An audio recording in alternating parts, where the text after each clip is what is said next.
සුබ දවසක් කිලුම දෙනාට. විශේෂ වැදගත් කාරණයක් කතා කරන්න තමයි අදත් අපි තීරණය කරේ. දැනට ඊශ්‍රායල් ඉදිකිරීම් ශේෂයේ රැකියා ගිවිසුම් අපේක්ෂකයින්ගේ මේ දවස්වල සැමෝම කතා බහට ලක් වෙන මේ ගැටලු සම්බන්ධයෙන් සිළුම දන්නවා දැනට දවස් 2කට කලින් මේ ඊශ්‍රායල් ඉදිකිරීම් ශේෂයේ රැකියා අපේක්ෂකයින් විසින් විදේශ වාණිජ්‍ය කාර්යාංශයෙන් ඉල්ලුම් කරලා තිබුණා තොරතුරු ගැනීම පනත යටතේ කාරණා ගණනාවකට පිළිතුරු. ඒ කියන්නේ තොරතුරු. දත්ත. ඒ දත්ත ගත්තොත් එහෙම දැනට මේ ඊශ්‍රායල් ඉදිකිරීම් ශේෂය 2026 වර්ෂයේ මේ වෙනකොට මේ තාක්කල් පෞද්ගලික ඒජන්සි වලිනුත් රාජ්‍ය වැඩසටහන යටතේ GTG වැඩසටහන යටතේ කොපමණ ප්‍රමාණයක් රැකියාගත විදේශගත වෙලා තියෙනවද නැත්නම් රැකියා ගිවිසුම් ලැබිලා තියෙනවද? ඒ වගේම 2023 24 25 වර්ෂවල රාජ්‍ය වැඩසටහන යටතේ කොතරම් ප්‍රමාණයක් විදේශගත වෙලා තියෙනවද නැත්නම් රැකියා ගිවිසුම් ලබා තිබෙනවද? ඒ වගේම ඒජන්සි වලින් කොතරම් ප්‍රමාණයක් විදේශගත වෙලා තියෙනවද ඊශ්‍රායල් රාජ්‍යයට? එතකොට මේ ගැටලු මේ කාරණා පදනම් කරන මේ දැනට අපි දන්නවා ඊශ්‍රායල් ඉදිකිරීම් ශේෂයේ වෙබ්ගතව දත්ත පද්ධතිය අපි ඉන්නවා මේ වෙනකොට 2900කට ආසන සංඛ්‍යාව 3000කට ආසන සංඛ්‍යාවක් ඉන්නවා රැකියා ගිවිසුම් අපේක්ෂාවෙන්. මේක විශාල පිරිසක්. මොකද 2025 24 ගත්තාම රාජ්‍ය අංශයෙන් 70%ක් සාමාන්‍යයෙන් ඉදිකිරීම් අංශයෙන් ගත්තොත් එම 4500ක් 5000ක් වගේ විදේශගත වෙලා තියෙනවා. ඒ වගේම ඉදිකිරීම් අංශයේ ගත්තාම ඒජන්සි වලත් සාමාන්‍යයෙන් ඉතාසුළු පිරිසක් සාමාන්‍යයෙන් 800ක් 1000ක් 1500ක් වගේ තමයි උපරිම කියලා. ඒ කියන්නේ කොහොමත් රාජ්‍ය අංශයෙන් 70%කුත් පෞද්ගලික ඒජන්සි වලින් 30%කුත් තමයි යන්නේ ශ්‍රී ලංකාවට ලැබෙන කෝටා එක අනුව විදේශගත වෙලා තියෙන්නේ. හැබැයි 2026 වර්ෂයේ අපි දන්නවා රාජ්‍යයට ලැබිය යුතු විශාල ඇග්‍රීමන්ට් ප්‍රමාණයක් නැත්නම් සේවා ගිවිසුම් ප්‍රමාණයක් නැති වෙලා තියෙනවා. ඒ කියන්නේ අපි ගත්තොත් එහෙම ඒජන්සි වලට ඇග්‍රීමන්ට්ස් එනවා, රැකියා අවස්ථා ගොඩාක් එනවා, රාජ්‍ය අංශයට එන්නේ නැහැ, රාජ්‍ය වැඩසටහනට එන්නේ නැහැ. ඒතර මේ පිළිබඳ මේ හේතුවෙන් තමයි 2025 ජනවාරි සිට 2025 දෙසැම්බර් වෙනකොට 2900 ගාණක් වෙබ් එකේ රැකියා ගිවිසුම් නැතුව මේ අපේක්ෂිත සංඛ්‍යාව ඉතුරු වෙලා ඉන්නේ. සාමාන්‍ය පහුගිය වර්ෂවල සාමාන්‍ය මාස 3 මාස 6 වෙනකොට මේ පිරිස අනිවාර්යයෙන්ම වෙබ් එකට වැටලා රැකියා ගිවිසුමක් ලබලා විදේශගත වෙනවා. එතකොට දැන් මේකේ වර්ෂයේ 2026 පෙබරවාරි 28 වෙනිදා යුද්ධයක් පැවතුණා. ඒතර යුද්ධය දැන් විදේශ වාණිජ්‍ය කාර්යාංශ සභාපතිතුමා කියනවා මේ වර්ෂයේ මුල් භාගයේදී යුද්ධය පැවතීම හේතුවෙන් මාස 3ක් රාජ්‍යාංශයේ විදේශගත කරේ නැහැ කියලා. ඒ හේතු කොටගෙන විදේශ මේ රාජ්‍යාංශයේ රැකියා මේ ගිවිසුම අපේක්ෂකයින්ට රැකියා අවස්ථා උදව් මේ රැකියා ගිවිසුම් නොලැබුණා. හැබැයි ඉදිරි මාස දෙක ඇතුළත ඒක සම්පූර්ණ කනපිට ගරවනවා. නැත්නම් අපි කියන්නේ අර මේ 70%ක ආසන ප්‍රමාණයකට ඒගොල්ලෝ ගේනවා කියලා කියනවා. මේ ඉන්න වෙබ් එකේ ඉන්න පිරිස අනිවාර්යෙන් යවනවා කියලා. හැබැයි ඒක පිළිගන්න බෑ. ඒකට පිළිගන්න බැරි සාධාරණ හේතු සංඛ්‍යාවක් අපි තියෙනවා. අපි ඒ ටික සාකච්ඡා කරනවා. එකක් පාර්ලිමේන්තුවේ අරුණ හේමචන්ද්‍ර මැතිතුමා නැත්නම් විදේශ කටයුතු මේ නියෝජ්‍ය මැතිතුමා ප්‍රකාශ කරලා සිටිනවා ලංකාවේ පෞද්ගලික ඒජන්සි වලින් ගියත් රජයෙන් ගියත් මේ යන්නේ ශ්‍රී ලංකාවේ ජනතාව නැත්නම් ශ්‍රී ලංකාවේ ශ්‍රමිකයන් යන්නේ. ඒ වගේම ඒගොල්ලෝ කොයිම වෙලාවකත් ඒගොල්ලෝ කියනවා රාජ්‍යාංශය කියන එක නෙමෙයි ඒගොල්ලෝ කතා කරන්නේ මේක සමස්ත ශ්‍රී ලංකාවෙන් යන පිරිස ගැන. ඒතකොට එතනදී ඒ වගේම සභාපතිතුමා කියන ප්‍රකාශ කරලා සිටිනවා යුද්ධ හේතු කොටගෙන රාජ්‍යාංශයේ පිරිස යවුවේ නැහැ කියලා. එතකොට එතනදී කොහොමද වෙන්නේ? එතකොට ඒ කියන්නේ ලංකාවේ පිරිසක් තමයි පෞද්ගලික අංශයෙන් මේ යුද්ධයත්දී ගියේ. එතකොට ඒ වගේම තමයි මේ දැනට මේ රැකියාව ගිවිසුම් නොලැබී මේ හේතු කොටගෙන ඉතුරු වෙලා ඉන්න මේ මිනිස්සු අසන මිනිස්සු ඒගොල්ලෝ කියන්නේ ඇයි අපිව යවන්නේ නැත්තේ? මොකද යුද්ධේ තියෙද්දිත් මේගොල්ලෝ ගියා නම් පෞද්ගලික අංශයෙන්. ඒතර ඒගොල්ලෝ සමේ විදේශ වාණිජ්‍ය කාර්යාංශය මේ රටේ යන පෞද්ගලික සහ රාජ්‍ය කියලා දෙයක් නැහැ. මේගොල්ලෝ වග කියනවා සියලුම දෙනාට. මොකද විදේශ රටකට ගිහලා රැකියාවක් කරනකොට මොන හරි යම් තමන්ගේ ආයතනයේ මොකක්ද ප්‍රශ්නයක් වුණොත් ඒ සම්බන්ධ වෙන්න පුළුවන්. ඒ සියලුම දේ වෙනුවෙන් වග කියන්න ඕනේ. එතකොට ඇයි මේක රැකියාවට යොමු කිරීමේදී විතරක් මේගොල්ලෝ රාජ්‍ය සහ පෞද්ගලික ඒකෙදි ප්‍රමුඛත්වය දෙනවා මේ රාජ්‍යාංශයට. හැබැයි විදේශගත කිරීමේදී ඒක ප්‍රමුඛත්වයක් ලබා දෙන්නේ නැහැ. ඒ කියන්නේ ඒක ඒජන්සි වලට අතිපදමට යවන්නත් රාජ්‍යාංශ කට්ටිය නොයවන් ඉන්නත් මොකද්ද හේතුව කියන මේ අපේක්ෂයෙන් කියනවා.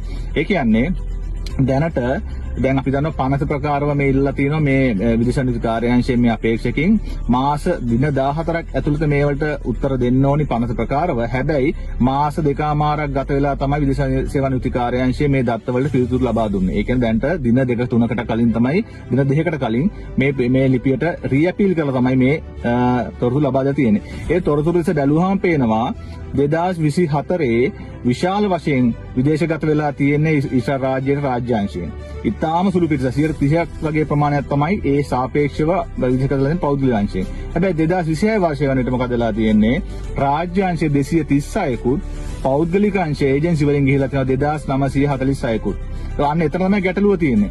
එතකොට මේක අපි දන්නා විදේශ නීති කාර්යාංශයේ මුඛ්‍යතම මේ පරමාර්ථය මොකද? විදේශ සේවා ප්‍රවර්ධන මේ රැකියා ප්‍රවර්ධනය, නියාමනය සහ සේවක සුරක්ෂිතභාවය.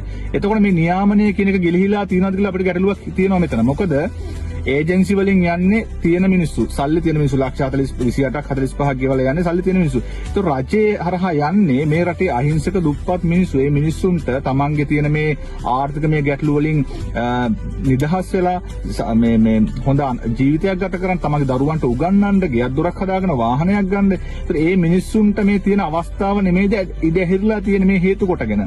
එතකොට අපි දන්නවා පහුගිය ආණ්ඩු අපි ගත්ත මනුෂ්‍ය නායකකාර විශේෂකට ගමත වෙලා ඉන්නකොට රාජ්‍ය අංශයේ රැකියාව සඳහා විශාල වශයෙන් රැකියාව ප්‍රවර්ධනයක් සිද්ධ වුණා.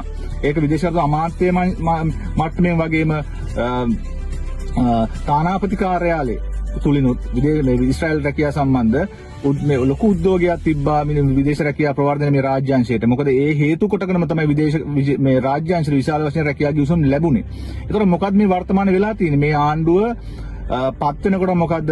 දූෂණය අල්ලසට තිත කියන එක පෙරදරි කරන තමයි මේ ආණ්ඩුව පත් වුණේ. ඒගොල්ලන්ගේ ප්‍රතිපත්ති ප්‍රකාශයේ මූලික ප්‍රධානම දෙයක් තමයි ඒක.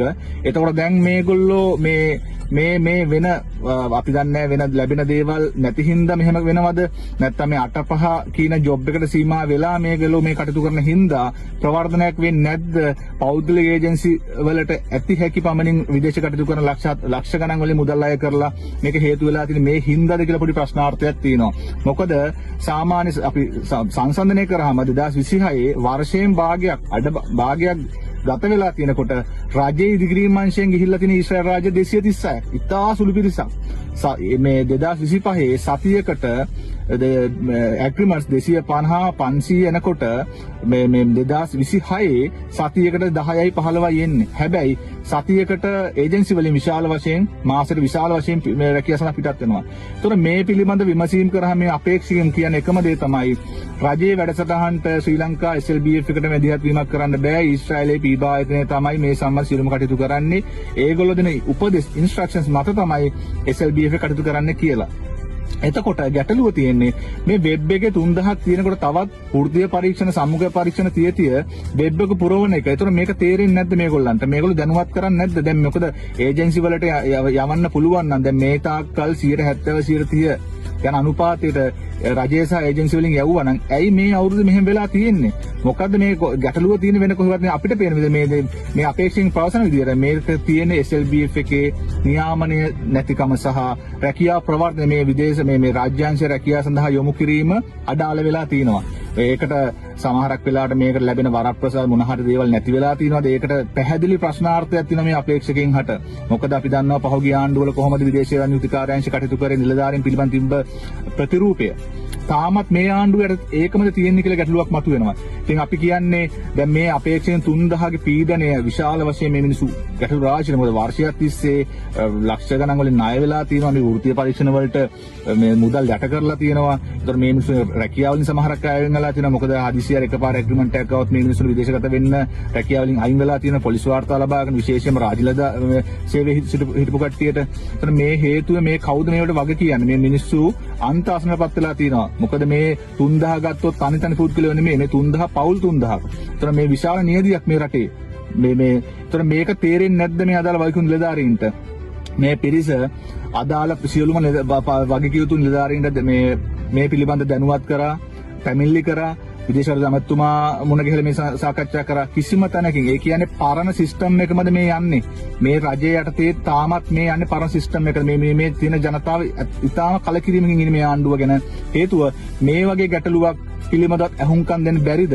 මොකද මේ ආණ්ඩුව පත්ුනේම මේ දේවල් නතර කරලා මේ මිනිස්සු සියලුම දෙනාට සාධාරණ ජීවත් වීමට තමන්ගේ අයිතීන් වෙනුවට කටයුතු කරලා යහපත් ජීවිතයක් ගත කිරීමේ අවස්ථාවක් උදා කරනවා. හැබැයි මේ ගැටලුව අහුම්කම් දෙන කිසිම වගකීම් නිලධාරියෙක්, වගකීම් ඇමතිවරයෙක්, මන්ත්‍රීවරයෙක් NPT ආණ්ඩුවේ නැහැ.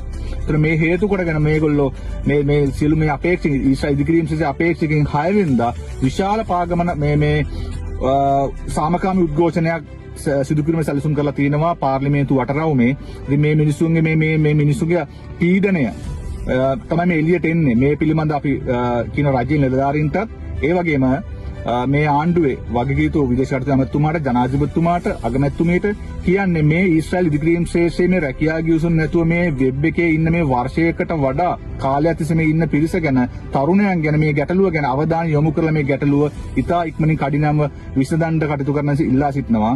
මොකද එහෙම නැති වුණොත් ඉදිරියේදී විශාල ගැටලු රාශියකට මේ ආණ්ඩුවට මුහුණ දෙන්න සිදු වෙනවා. මොකද මේක පක්ෂ විපක්ෂ ભેදයකින් මේ ගැටලු සාකච්ඡා කරන අනිවාර්යෙන් පාර්ලිමේන්තුවේ. මොකද වරදක් නැහැ කියන්නේ මේ ආණ්ඩුව යටතේ සමහරක් දේවල් තියෙනවා. ඇත්තටම මේ ගැටලු තියෙනව නැත්තේ නෑ. මේක රාජ්‍ය යාන්ත්‍රණය නැත්නම් රජයේ මේ නිලධාරීන් හින්දාද නැත්නම් මේ තියෙන දේශපාලන තන්ත්‍රය නැත්නම් මේ ආණ්ඩුවේ මැති අමතුරුන්ගේ තියෙන ගැටලු හින්දාද කියලා ප්‍රශ්නාර්ථය මේ අහිංසක ජනතාවට තියෙනවා. ඒ නිසා මේ සියලුම ජනාධිපතිතුමාගෙන්, විදේශ කටයුතු ඇමති විත්තිහිරත් මැතිතුමාගෙන් වගේම නියෝජ්‍ය ඇමති අරුණ හේමචන්ද්‍ර මැතිතුමාට මේ අවධාරණය කියන මේ ගැටලු මැදිහත් ඉක්මනට කඩිනම්ම මැදිහත් වෙලා විසඳන්න නැත්නම් විශාල ගැටලු රාශියකට මුහුණ දෙන්න සිදු වෙයි. ස්තුතියි.